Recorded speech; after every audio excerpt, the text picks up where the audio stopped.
Bonjour à tous, c'est Lounès de Fusion Jeunesse. Bienvenue à cette nouvelle vidéo de notre classe virtuelle en design environnemental. Précédemment, j'ai présenté deux métiers, l'architecture et le design graphique.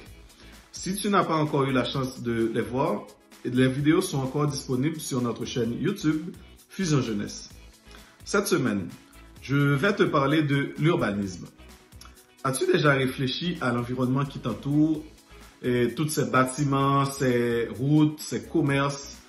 Quand tu sors de chez toi pour aller à l'école, est-ce que ça t'est déjà arrivé de te poser des questions comme pourquoi les rues sont si larges ou si étroites? Pourquoi les trottoirs ne sont pas plus grands?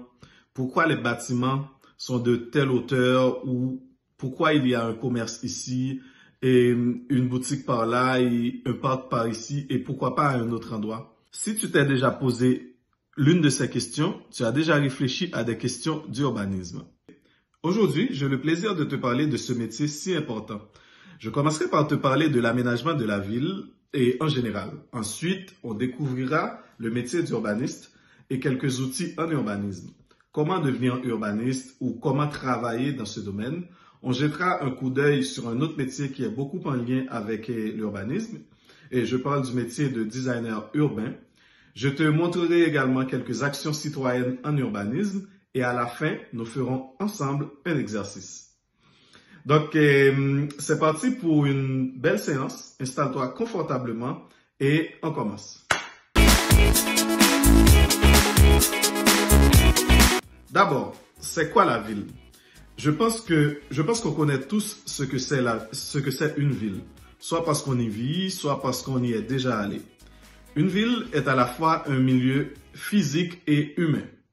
C'est-à-dire, à la base, une ville, c'est un territoire et une population. Plusieurs éléments caractérisent une ville. Par exemple, il existe dans une ville une réunion ou encore une concentration importante de constructions qui abritent la population, des infrastructures de transport et des communications, des édifices de travail et des parcs. La ville abrite également un très grand nombre d'activités humaines telles que commerce, industrie, éducation, politique, sport, culture, etc.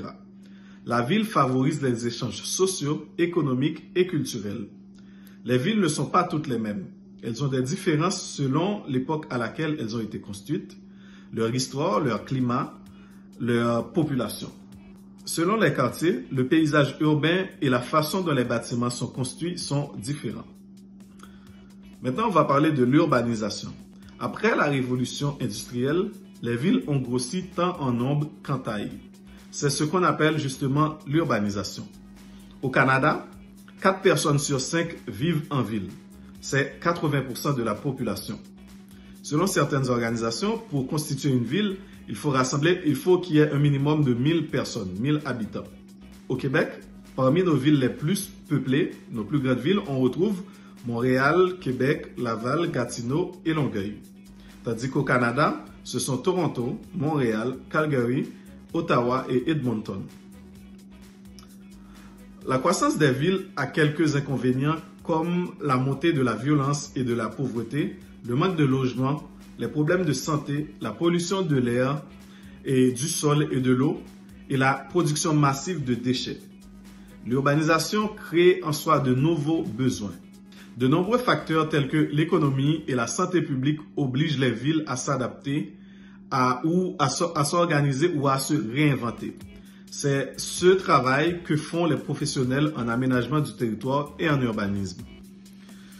Maintenant, d'autres disciplines comme l'architecture, la sociologie urbaine, le design urbain ou encore l'économie urbaine s'intéressent de très près également à la structure et à l'organisation des villes.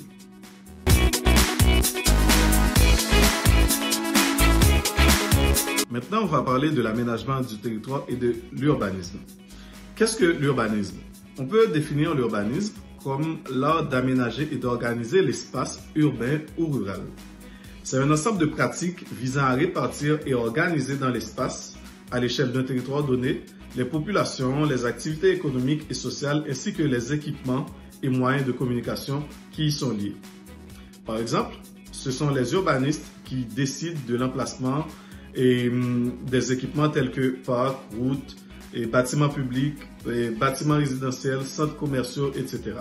Dans son travail, l'urbaniste cherche à harmoniser les activités sur le territoire afin d'améliorer les rapports sociaux, la prospérité économique et le développement durable. Pour mieux te faire comprendre, je vais t'expliquer quelques outils de décision en urbanisme. La majorité des villes ont un plan d'urbanisme. C'est un ensemble de règlements qui établit les lignes directrices d'aménagement d'une ville et qui traduit une vision d'ensemble à propos de son territoire. C'est également un outil de gestion qui permet aux autorités municipales d'assurer une cohérence entre les choix d'intervention, notamment en matière d'habitation, de transport, de protection de l'environnement et d'équipements municipaux. Dans certaines villes, les activités sont très bien séparées. Par exemple, tu peux trouver dans une zone ou une partie du territoire que des résidences. Dans une autre zone, tu trouves que des commerces. Ou dans une autre zone, tu trouves que des industries, ainsi de suite. C'est ce qu'on appelle justement le zonage en urbanisme. C'est un outil de réglementation et de contrôle de l'utilisation du sol. Par exemple, si j'achète un terrain dans un quartier résidentiel, je ne peux pas décider moi-même de construire une usine de fabrication de chocolat, par exemple.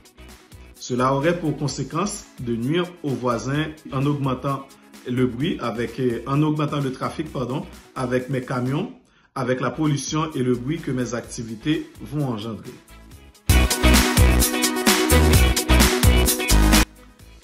La mixité. À l'inverse du zonage, as-tu déjà vu dans un même lieu la présence de différentes activités telles que des maisons et des commerces, des bureaux, des institutions ou des services publics? C'est justement ce qu'on appelle la mixité en urbanisme. La mixité des activités d'un lieu est un mélange de plusieurs activités dans un espace restreint. Habiter, acheter, travailler, jouer, on obtient tout ça dans un milieu de vie plus complet et plus agréable. Au Québec, l'aménagement du territoire et l'urbanisme sont au cœur des responsabilités des municipalités. Il appartient aux élus municipaux de guider les choix collectifs en matière d'aménagement du territoire et d'urbanisme. Toutefois, la loi sur l'aménagement et l'urbanisme encourage les municipalités à faire participer les citoyens et les citoyennes. C'est pourquoi ils organisent des séances d'information, de consultation et de participation ou encore de co-création. Ainsi, les citoyens peuvent s'impliquer dans l'aménagement de leur communauté. Comment devenir urbaniste au Québec? Au Québec, le titre urbaniste est réservé aux professionnels qui sont membres de l'Ordre des urbanistes du Québec. Plusieurs universités offrent des programmes de baccalauréat et des maîtrises en aménagement du territoire et en urbanisme. Des formations au cégep en technique d'aménagement et en urbanisme permettent de travailler également dans ce domaine.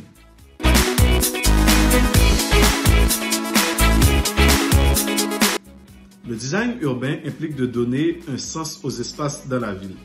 Il prend en considération la relation entre les habitants et les lieux. Il s'interroge sur la façon dont nous nous déplaçons et interagissons avec les autres dans le paysage de la ville.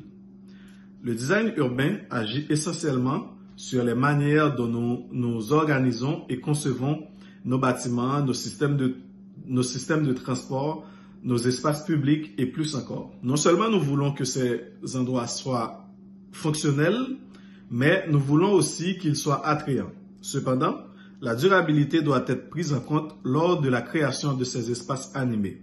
Ces espaces doivent tenir compte de l'environnement, de la population et des coûts de construction. Mais quelles sont les différences entre un urbaniste et un designer urbain? Un urbaniste se concentre sur les stratégies, les structures et les politiques autour de la planification d'une ville, tandis qu'un designer urbain crée des espaces agréables, fonctionnels en tenant compte de la relation des citoyens avec leur environnement. L'urbanisme tactique consiste à proposer des aménagements temporaires en utilisant du mobilier facile à installer pour démontrer les changements possibles à l'aménagement dans une rue, d'une intersection ou d'un espace public. Très souvent, l'urbanisme tactique est le résultat de réflexions citoyennes qui veulent contribuer à l'aménagement de leur espace de vie, que ce soit pour quelques heures, un jour, une semaine ou plusieurs semaines. Ces installations temporaires transforment et dynamisent l'espace public. Je vais te présenter maintenant quelques actions citoyennes et d'urbanisme tactique. Un premier exemple d'urbanisme tactique qui gagne en popularité ces dernières années est le Parking Day. Il s'agit d'occuper dans l'espace de quelques heures pendant la même journée des places de parking pour autre chose que du stationnement. Ce mouvement se produit dans plusieurs villes à travers le monde.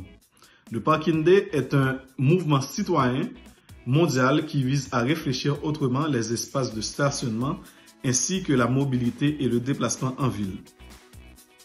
Par exemple, cette année, dans la ville de Québec, j'ai été impliqué à tenir l'une des nombreuses places. Nous avions installé un coin de relaxation avec une mini-bibliothèque. Les passants avaient la possibilité de s'arrêter un moment, profiter du beau temps, du beau soleil grâce aux tables et aux chaises présentes dans le stationnement. Si tu te promènes dans les rues de ton quartier, tu trouveras probablement une ruelle verte. Il s'agit d'espaces créés collectivement par les citoyens pour améliorer les conditions environnementales, telles que la qualité de l'air et la biodiversité, comme nous l'avons vu la semaine dernière. Il y a aussi un trafic limité de véhicules dans ces ruelles, non seulement pour protéger ces espaces verts, mais pour maintenir un espace sûr pour que tu puisses jouer, marcher ou faire du vélo en toute sécurité. La création de ces espaces en collaboration avec d'autres membres de la communauté peut aider à développer des relations solides dans le voisinage et un sentiment d'appartenance au quartier.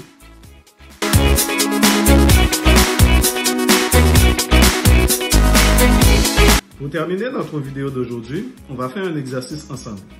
Je vais faire un tour dans mon quartier et je vais prendre 3 photos de façades d'immeubles. Premièrement, un immeuble que je trouve beau et que j'aimerais conserver. Deuxièmement, un immeuble que je trouve beau mais qui pourrait être amélioré, qui pourrait être rénové. Et troisièmement, je prendrai la photo d'un immeuble qui n'est pas très beau et qui selon moi pourrait être détruit. J'habite dans le quartier Saint-Jean-Baptiste dans la ville de Québec.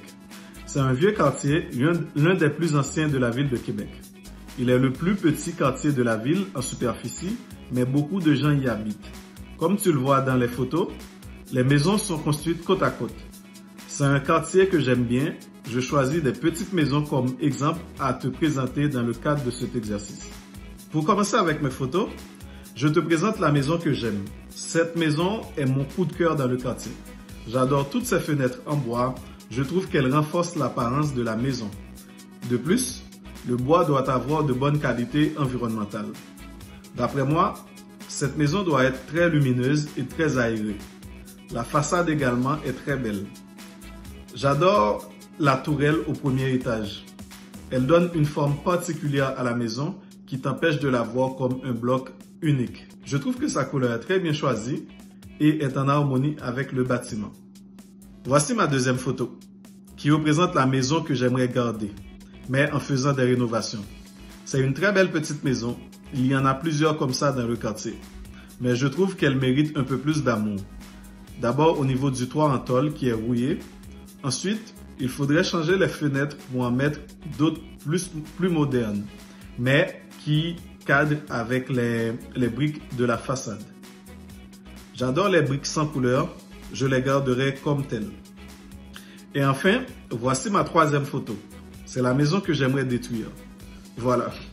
Je trouve que cette maison ne cadre pas dans le paysage ou encore dans le style architectural du quartier. La construction a l'air assez récente. D'après moi, son style plutôt moderne qui pourrait être beau dans un autre quartier ne s'accorde pas avec les maisons voisines. La façade est en bois et une partie est en briques. Les matériaux ne s'harmonisent pas très bien d'après moi.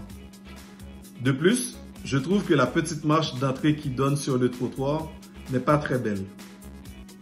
Et enfin, je trouve que les fenêtres sont vraiment petites et qu'il pourrait en avoir plus. Voilà, je te relance le défi. Promène-toi dans ton quartier si c'est possible pour toi. Prends des photos, prends tes 3 photos et fais-moi parvenir tes résultats. C'est déjà la fin de notre vidéo de cette semaine. J'ai été très content de te présenter ce beau métier et toutes ces belles initiatives citoyennes. N'hésite pas à revenir sur des parties de la vidéo que tu souhaiterais écouter.